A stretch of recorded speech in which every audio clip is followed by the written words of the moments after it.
Comme je vous l'ai expliqué précédemment, il y a quelques années, j'ai fait un bouquin, Pigalle, mon amour. J'y explique en long, en large et en travers mon amour indicible pour Pigalle, que j'ai connu quand j'étais minot. Je venais juste d'arriver à Paris et j'habitais rue Blanche. Alors, Pigalle, mon amour, ce que je pourrais dire, c'est que il n'est que des amours profonds. Sinon, ce ne sont pas des amours. Et pour moi, Pigalle, c'est profondément au fond de mon cœur. Alors, la fois dernière, je vous ai présenté quelques personnages que je côtoyais lorsque je m'attablais ou que je veillais un peu tard, toujours après minuit, au bar, au Lise Bar. Et à partir de là, j'ai compris que l'humanité était faite de beaucoup de personnes, de beaucoup de personnalités. Alors, il y avait des prix Nobel, mais il y avait aussi des Cavés.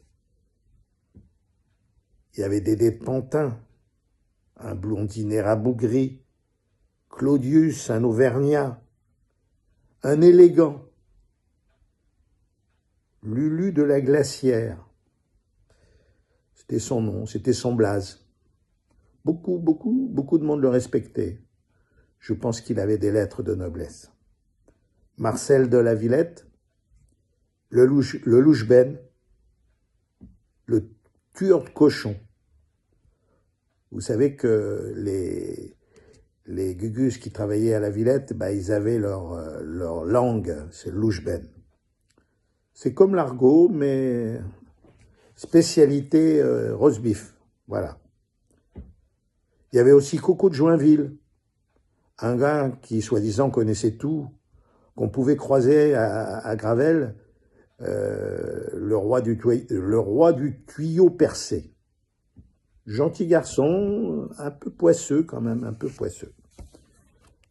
Alors, le Lise Bar, comme je vous ai expliqué, c'était un rad, une institution.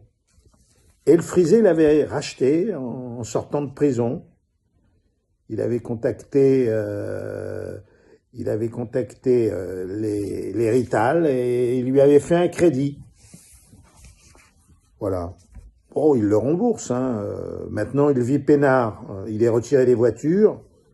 Et puis alors, les Rital, ça va être discret quand ça rapporte. Et quand on est honnête, qu'on rembourse ses chromes, tout se passe bien avec les Rital. Alors j'ai appris à faire beaucoup de rencontres à Paname, en banlieue. Chacun a son titre de noblesse. Chacun est fier de ce qu'il fait, fier de sa vie, fier de son blaze. Qu'importe, t'as de la thune, t'en as pas, c'est pas le problème. Si t'en as pas, t'en auras. On a tous des titres de noblesse. On est tous des mécréants et le débiteur de son voisin. Si on n'est pas le débiteur, il faudra le tuer. Vous voyez, c'est une problématique très simple. Moi, Mézig, Paul Elliott, on m'appelait le Stéphanois, parce que je viens de Sainté, logique. Je suis né en 50, le jour où Bartali a gagné le Tour de France. Non, il n'a pas gagné le Tour de France, il a gagné l'étape du Tourmalet du Tour de France. Après, je ne me souviens plus, j'étais un peu jeune, je ne me souviens plus qui a gagné vraiment le Tour de France en 50. Moi, je suis un intoxiqué de la rétrospective. Je suis un malade de la nostalgie. Alors, lorsque j'ai découvert Trignol, Fernand Trignol, pour moi le prince de l'argot, alors là j'ai découvert ma littérature. J'ai découvert ces paumés de Paname qui ont du cœur, des tripes,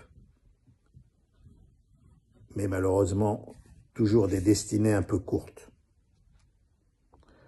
Beaucoup sont victimes des aléas de l'existence, avec, comme je l'avais écrit, un penchant pour la déveine, voire la poisse.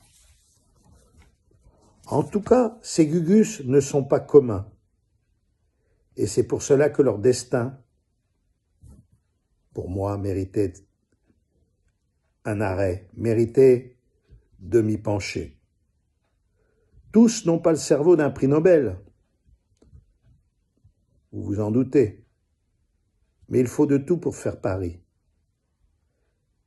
Alors tous ces gens-là existent, et Fernand Trignol, le prince du polar, c'est lui qui a inventé le roman de gare. Fernand Trignol, il les a tous rencontrés.